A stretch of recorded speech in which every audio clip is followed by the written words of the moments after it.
On Monday, March 22, 2021, a private investment firm in Manhattan held $36 billion. By Wednesday's close, 2 trading days later, 17. By Friday, the firm was gone, and 6 of the world's largest banks were selling its positions as fast as markets would absorb them. Here is the strange part. The man whose firm lost it all never owned a single one of those shares. Legally, on paper, they belonged to the banks the whole time.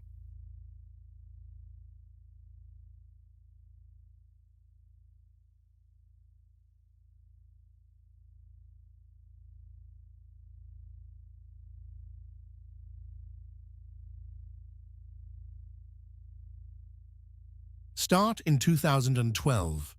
Bill Hwang runs a hedge fund called Tiger Asia. The SEC charges it over insider trading in Chinese bank stocks. The firm pleads guilty to wire fraud and pays $44 million in settlements. Hong Kong bans him from its markets. For a hedge fund manager, that record is a door closing. Banks' compliance desks now see him as radioactive. So in 2013, he does something quietly brilliant. He returns outside investors' money and reopens as a family office, a firm that manages only his own fortune. The name on the door, Archegos. Under a carve-out in American law, a family office that serves one family registers with nobody, files with nobody, and discloses nothing. Reported starting capital, around $200 million. Watch what that container does over 8 years. By March 2020, it holds about $1.5 billion.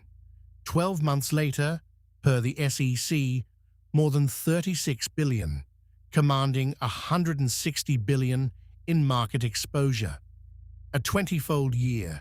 Nobody outside the building could see it happening. To understand why, you need to see the machine he built it with. It's called a total return swap, and it works like this. Archegos wants to bet on a stock, say Viacom CBS. Instead of buying shares, it signs a contract with a bank. The bank buys the shares. The bank is the owner of record. Its name on the register, its shares, its vote. The contract says, whatever those shares earn, the bank passes to Archegos. Whatever they lose, Archegos pays the bank. Every day, cash flows one way or the other across that pipe. The bank collects a fee and, in theory, carries no market risk at all.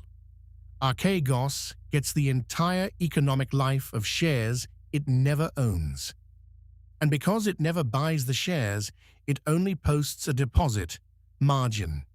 Put down $1, command many dollars of exposure. Prosecutors said the leverage ran as high as 10 to 1. A stock that rises 10% doubles your money. The same math runs in reverse, and it runs daily, in cash. One more property, and it's the important one. In American markets, big shareholders file public disclosures. But a swap isn't shares. The bank is the shareholder. So a position built entirely from swaps shows up on no filing, under no name, at any size. The chart every trader watched that spring showed Viacom CBS climbing 165% in a quarter. What no chart showed was why. Because here is what Hwang understood, that the banks did not. The invisibility works on them too. Archegos ran the same swap, on the same stocks, through 6 major prime brokers at once. Credit Suisse, Nomura, Morgan Stanley, UBS, Goldman Sachs, each bank saw one pipe. Each bank set margin against one pipe. No two of them could see each other's. 6 confirmations, each one, on its own, a reasonable trade with a reasonable client, posting reasonable collateral. The SEC alleges that by March 2021, Archegos' combined exposure came to more than half of Viacom CBS, about $20 billion of one company held economically by a man whose name appeared on nothing. Prosecutors put its exposure to one Chinese education stock at 70% of the free float, and the machine fed itself. 6 banks hedging 6 swaps meant 6 banks buying the same stocks. Buying that itself pushed the prices up, which grew the collateral value, which supported more swaps. A jury would later find this was, in part, deliberate manipulation dressed as conviction. The tower and the ground it stood on were the same thing. Monday, March 22, 2021. Viacom CBS closes above $100 and announces it will sell up to $3 billion in new shares. A routine capital raise. The stock slips 9% on Tuesday. 9% at 10-to-1 leverage is not 9%. The variation margin reverses.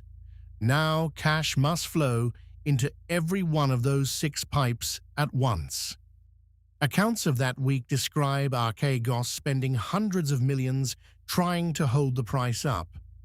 By Wednesday's close, its capital had fallen from $36.2 billion to $16.9. Thursday evening, March 25th. Archegos convenes its brokers on one call and shows them, for the first time, the whole picture. Roughly $10 billion of equity left against $120 billion of gross exposure. It asks for a standstill. Everyone hold, unwind slowly.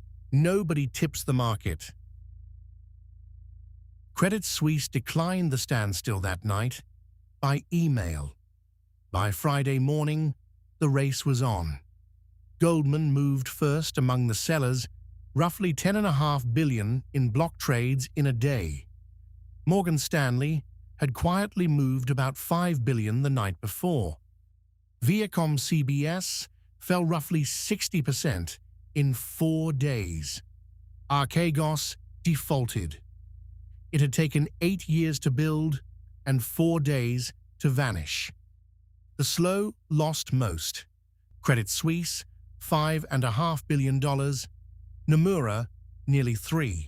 Morgan Stanley, $911 million. UBS, $861 million. All told, the banks lost more than $10 billion, financing a position they had technically owned all along.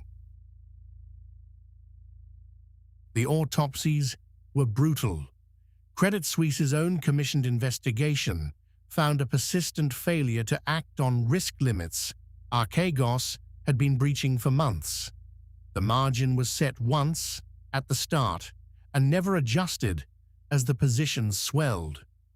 The Federal Reserve called the bank's risk management unsafe and unsound, and with British regulators, fined its successor $387 million. Because by then, Credit Suisse itself no longer existed. After Archegos, after Greensill, after a decade of scandals, it was one of the blows, not the only one. 2 years later, the bank was sold to UBS in a forced weekend rescue. In 2024, a jury convicted Bill Hwang on 10 of 11 counts: racketeering conspiracy, fraud, market manipulation, 18 years. His CFO, 8. The 2 lieutenants who testified against them received probation. A judge cited their cooperation. Hwang is free on bail while his appeal is heard, and by press accounts has asked for a presidential pardon. The money? Courts have ordered back more than $9 billion by press accounts. Most of it is simply gone. And the machine? In the aftermath, the SEC proposed a rule.